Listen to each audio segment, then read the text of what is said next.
On ne choisit pas sa famille, mais on est libre de choisir son père spirituel. Bien-aimés, vous allez à l'église pour espérer trouver des solutions à vos problèmes et c'est là-bas même où vous trouvez la mort spirituelle. Car plusieurs églises sont en réalité des entreprises diaboliques dans lesquelles les pères spirituels vendent au diable les âmes de leurs enfants spirituels. Et c'est ce qui les enrichit.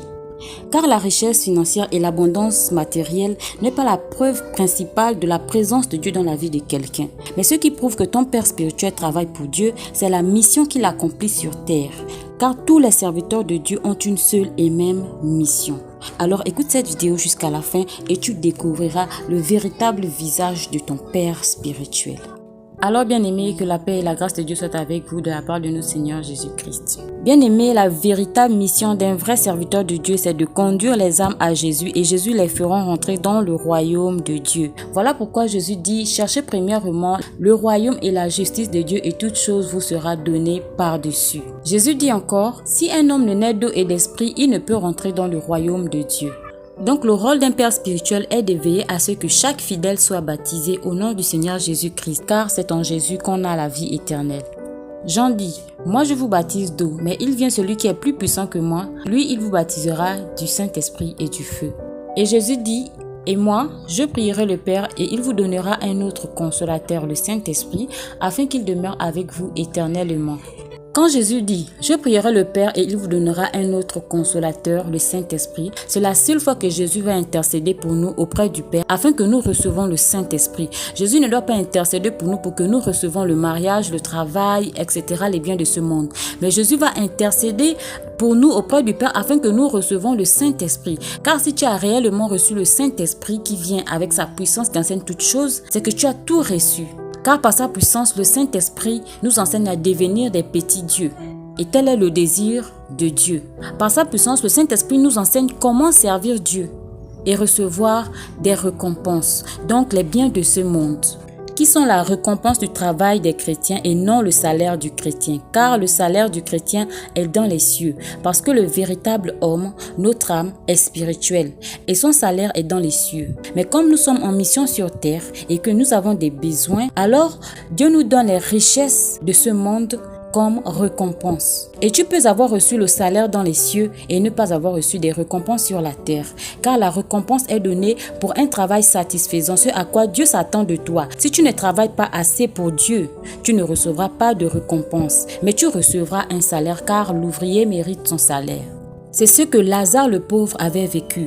Il n'avait aucune récompense sur la terre, mais il avait un salaire dans les cieux. Il était pauvre sur la terre, mais il était riche dans les cieux.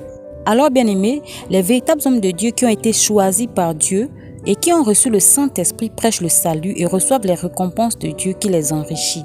Or, les faux hommes de Dieu ne prêchent pas le salut, mais ils mettent dans vos têtes des fausses croyances afin de vous éloigner de Dieu et du Seigneur Jésus-Christ. Et ils vous donnent des vaines prédications qui ne pourront pas vous faire entrer dans le royaume de Dieu, mais qui vous conduiront en enfer, afin que le diable se nourrisse de votre chair devenue poussière. Cette poussière que Dieu a donnée comme nourriture au diable en disant « Tu mangeras de la poussière du sol ». Donc ces faux hommes de Dieu nourrissent le diable en lui vendant vos corps et vos âmes afin de recevoir du diable les récompenses. Donc pour faire échouer votre marche avec Jésus et vous tuer spirituellement, ces faux hommes de Dieu veulent faire de vous des disciples ou des chrétiens Judas. Car Judas était l'un des disciples de Jésus, choisi par Jésus, qui avait aussi été baptisé. Mais il avait reçu l'esprit de l'erreur à cause des vaines prédications qu'il recevait de ces faux hommes de Dieu qui persécutaient Jésus. Ces faux hommes de Dieu que Judas côtoyait ne connaissaient pas Dieu. Voilà pourquoi ils persécutaient Jésus. Et ces faux hommes de Dieu avaient mis en Judas de fausses croyances et il avait donné de fausses prédications qui ne parlaient que d'argent et de richesse. Voilà pourquoi Judas donnait plus d'importance aux choses de ce monde. Car quand la prostituée a lavé les pieds de Jésus avec un parfum coûteux, Judas dit « Pourquoi n'a-t-on pas vendu ce parfum 300 deniers pour les donner aux pauvres ?» La Bible nous dit que Judas disait cela non parce qu'il était en peine des pauvres, mais parce qu'il était voleur et que tenant la bourse, il prenait ce qu'on y mettait.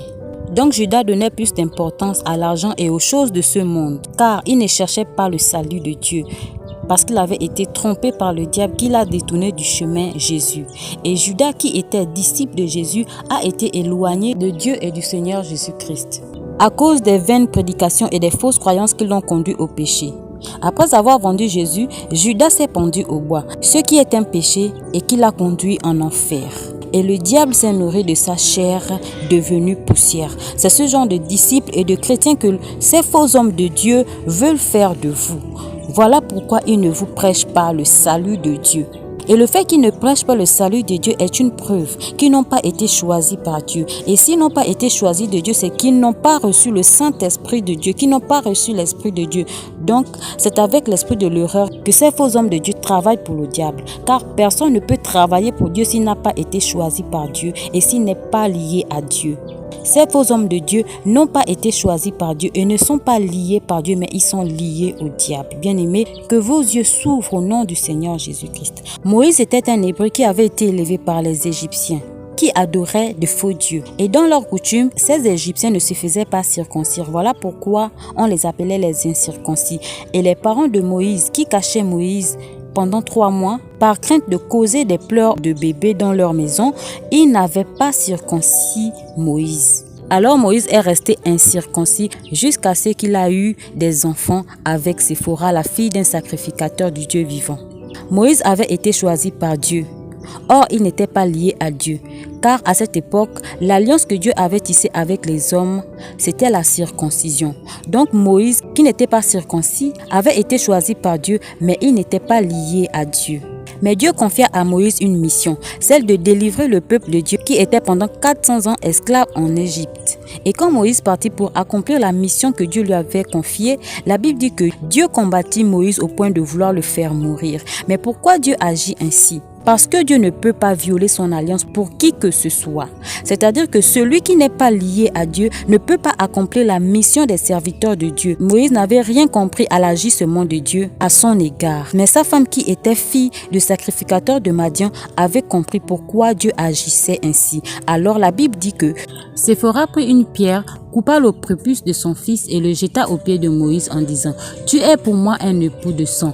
Et l'Éternel le laissa. C'est alors qu'elle dit « époux de sang à cause de la circoncision ». C'est-à-dire que la femme de Moïse, pour lier Moïse à Dieu, elle avait circoncis leur fils, afin que l'alliance fût respectée, car en leur fils coulait le sang de Moïse et le sang de Séphora. Et devant Dieu, Séphora et Moïse ont été considérés comme circoncis et liés à Dieu, car elle dit à Moïse « Tu es mon époux de sang à cause de la circoncision, à cause de l'union de leur sang qui a coulé pour être liés à Dieu, pour respecter l'alliance de Dieu. » Cette histoire nous enseigne que seuls ceux qui sont liés à Dieu peuvent servir Dieu. Donc l'ancienne alliance que Dieu avait tissée avec les hommes était la circoncision, et la nouvelle alliance que Dieu a tissée avec les hommes, c'est le baptême du Saint-Esprit que nous recevons au nom du Seigneur Jésus-Christ. Donc cela veut dire que tous ceux qui prêchent le salut, ce sont ceux qui travaillent avec l'Esprit de Dieu, donc le Saint-Esprit. Et prêcher le salut, c'est enseigner aux gens comment faire pour entrer dans le royaume de Dieu. Et donner des vaines prédications, c'est enseigner aux gens comment devenir riche ou comment trouver son âme sœur, etc. Les choses de ce monde. Car ces choses ne peuvent pas sauver les âmes. Et ces richesses de ce monde ne peuvent pas traverser l'au-delà. Et Jésus dit dans le ciel, nous serons comme des anges. Personne ne prendra ni mari ni femme. Voilà pourquoi le mariage sur terre se fait jusqu'à ce que la mort nous sépare. Et dans l'au-delà, chacun rendra des comptes à Dieu. On se marie juste pour se multiplier, donc cultiver le jardin dans l'ordre de Dieu. Le peuple de Dieu veut être enseigné comment rentrer dans le royaume de Dieu et comment servir Dieu afin de recevoir de Dieu des récompenses sur la terre. Voilà pourquoi ils viennent à l'église chaque dimanche. Et Jésus dit, celui qui n'est né d'eau et d'esprit n'entrera pas dans le royaume de Dieu. Et Jésus ressuscité a ouvert pour nous une nouvelle route qui mène au royaume de Dieu sans passer par la mort. Cette route qu'on appelle l'enlèvement. Et pour être enlevés sans passer par la mort de notre chair, nous devons lier notre chair à Dieu par la circoncision et lier à Dieu notre âme par le baptême du Saint-Esprit. Et garder notre âme dans la sanctification par le pardon des péchés et éviter les péchés impardonnables comme blasphémer contre le Saint-Esprit de Dieu. Jésus dit, tout péché et tout blasphème sera pardonné aux hommes, mais le blasphème contre le Saint-Esprit ne sera point pardonné. C'est ce genre de péché que nous devons éviter. Et nous devons demeurer dans l'obéissance à la parole de Dieu, c'est-à-dire nous devons obéir aux lois et aux ordonnances de Dieu. Mais le diable, par ses ruses et sa malice, nous empêche d'obéir au commandement le plus important pour nous garder dans le péché lié à lui, afin que nous croyions que le seul chemin pour aller vers Dieu, c'est la mort. Ce sont là les fausses croyances. Et il nous fait croire que Jésus, c'est Dieu le Père, afin que nous désobéissons à ce commandement le plus important que Jésus a appliqué quand il a été tenté par le diable. Un disciple posa la question à Jésus: Maître, quel est le plus grand commandement de la loi? Jésus lui répondit: Tu aimeras le Seigneur ton Dieu de tout ton cœur, de toute ton âme et de toute ta pensée. Et c'est parce que Jésus aime Dieu qu'il a appliqué ce commandement lorsqu'il a été tenté par le diable qui lui a présenté des richesses de ce monde. Le diable dit à Jésus: Je te donnerai toute cette puissance et la gloire de ces royaumes, car elle m'a été donnée et je la donne à qui je veux. Si donc tu te prosternes devant moi, elle sera tout à toi. Jésus lui répondit: Il est écrit, tu adoreras le Seigneur ton Dieu et tu le serviras lui seul. Malgré ce qu'il a vu, Jésus n'a pas cédé à la tentation du diable. Et aujourd'hui, le diable vient nous tenter en nous faisant croire que Jésus qui a fait toutes ces bonnes œuvres sur la terre, c'est Dieu le Père que nous devons adorer et servir. Or, Jésus nous dit: Car moi, le Fils de l'homme, est venu non pour être servi, mais pour servir Dieu. Donc Jésus était un fils d'homme devenu un esprit divin. Et nous aussi, nous sommes des fils d'hommes et nous deviendrons des esprits divins. Or, le Dieu que nous devons tous adorer et servir, la Bible dit, il n'est point un homme et n'a jamais été un homme comme Jésus, ni un fils d'homme comme Jésus. Mais c'est parce que Jésus a marché dans l'obéissance, dans la justice, la droiture et la vérité que Dieu le Père lui a glorifié et l'a élevé au-dessus des anges et des hommes. Et c'est Jésus le Fils qui jugera les morts et les vivants et non le Père, comme Jésus dit. Le Père ne juge personne, mais il a remis tout jugement au Fils. Ce verset nous prouve une fois de plus que Dieu le Père et Jésus sont deux divinités différentes. L'un jugera et l'autre ne jugera pas. Donc, bien-aimés, dire que Jésus c'est Dieu fait chair, c'est un blasphème, car Dieu est éternel, c'est-à-dire que Dieu ne meurt pas. Or, Jésus est mort et ressuscité. Et quand Jésus allait pour la crucifixion sur la croix, le Saint-Esprit de Dieu, qui est une partie de Dieu, avait quitté Jésus. Parce que Dieu et l'Esprit de Dieu sont éternels, ils ne meurent pas. Voilà pourquoi Jésus avait dit: Père, pourquoi m'as-tu abandonné?